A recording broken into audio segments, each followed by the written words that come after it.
Welcome. Welcome back to In the Meantime.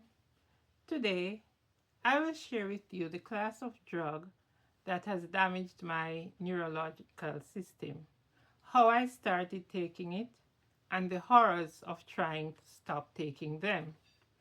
The class of drug is known as benzodiazepines. They are called benzos for short. I have counted about 23 different types of benzodiazepines. The type you will have access to depends on where you are in the world. These drugs have been available for over 60 years and have been prescribed like candies over the years. They are sedating and they are muscle relaxers. To me, doctors prescribe them for any and everything. They were given to me in my home country many, many years ago. I did not know what I was given. I was not given a prescription by the doctor. In fact, he had his secretary give me these drugs in a brown envelope with the instructions written on it and the word Xanax. My habit at the time was whenever I was given a prescription to take to the pharmacy, I would ask the pharmacist to give me the insert that came in the bottle that she was dispensing from because I like to take it home, go through it with a fine tooth comb to see what the drug was for, side effects, and so forth. I needed information as to what I was taking. When I found out what Xanax was for later down, I wondered why the doctor had given it to me because I never had any symptom that Xanax was indicated for. It's kind of very difficult for me to narrate my early experiences with this drug because it was a very traumatic experience. The sad thing is, I didn't know at the time that it was Xanax that was making me sick.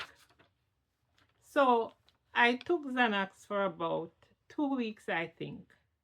And when it was finished, I started feeling sick. I had heart palpitations. I was feeling anxious. I was dizzy and a whole host of other symptoms. I was now worried, wondering what was wrong if I had some other disease.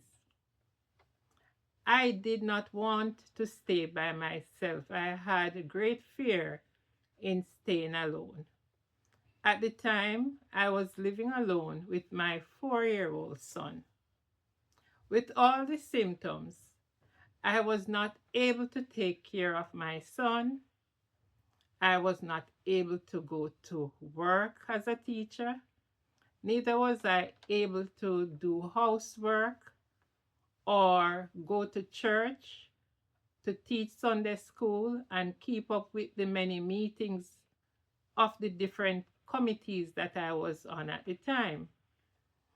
An interesting note here is that I lived just across from the church.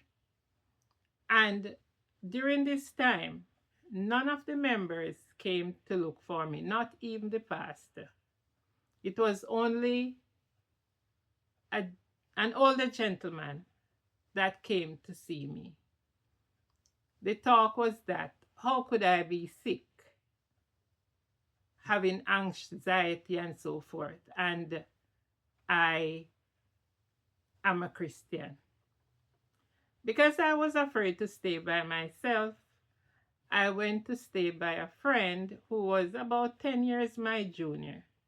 She was living with her grandparent and her grandmother and a few other relatives.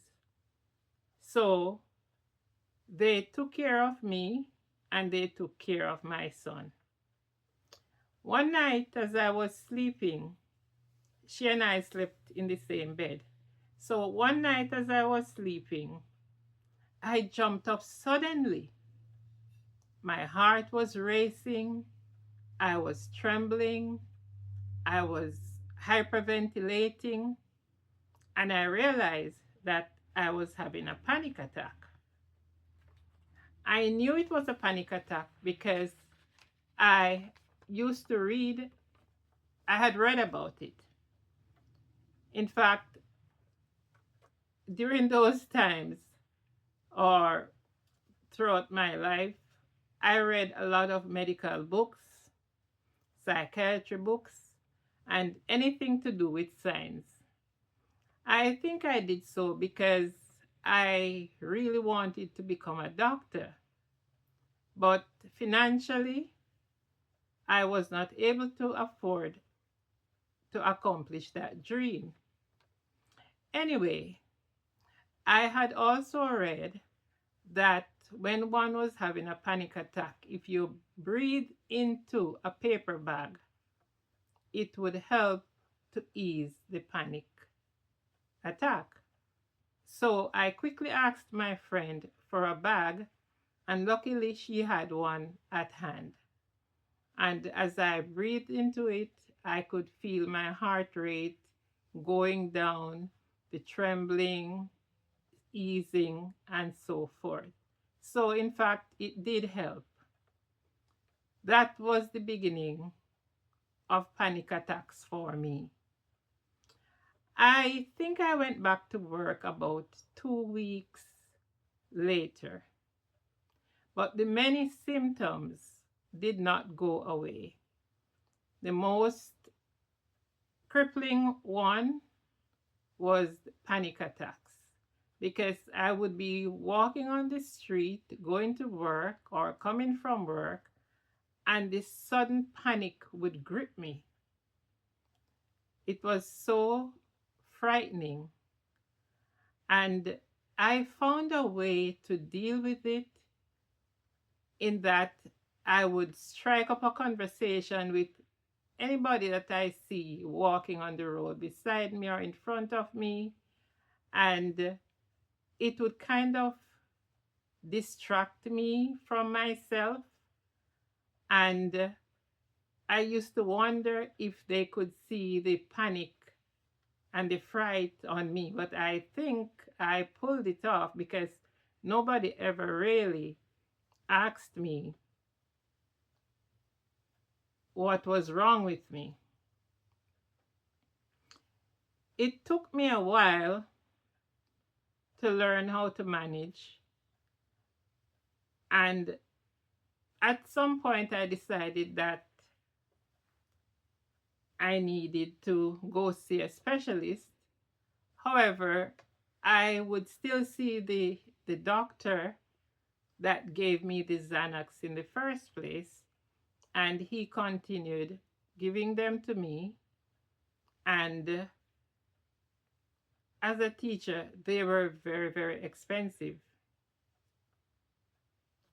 So I decided that I was going to see a specialist. So I made an appointment and went to see one in Kingston, which is the capital of Jamaica.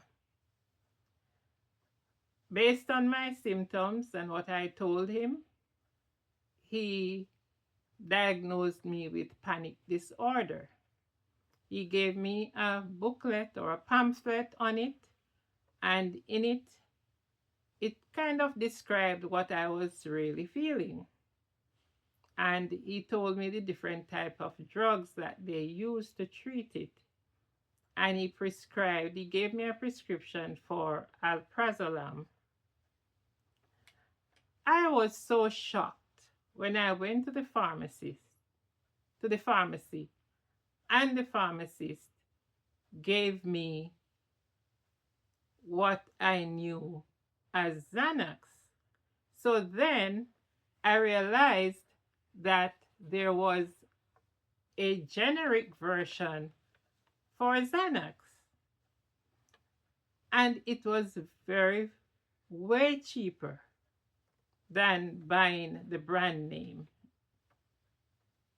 Um, I kind of had knowledge back then about generic drugs and brand name drugs.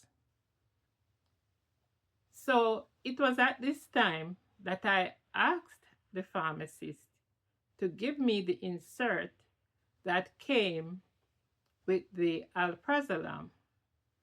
I went home and I read it. Of course, I couldn't understand everything, but I learned what it was for and that it should not be stopped suddenly. I learned one could become dependent on it, and I also learned that it could affect the fetus if one was pregnant. I did not want to be dependent on anything, and so I tried on my own to reduce the drug with the hope of getting off it. However, I realized that it was a tough battle as the panic attacks got worse and I was just not myself. I felt trapped. And at this point, it's very difficult for me to relive those days. So join me next time as I will continue to tell you about the never ending nightmare that was now my life. Be kind to yourself, and we will continue to talk while, in the meantime, I wait on the Lord. Remember to like this video, and if you have not subscribed to the channel, please subscribe, hit the notification bell so that you will know when I post another video. So until then, God bless you.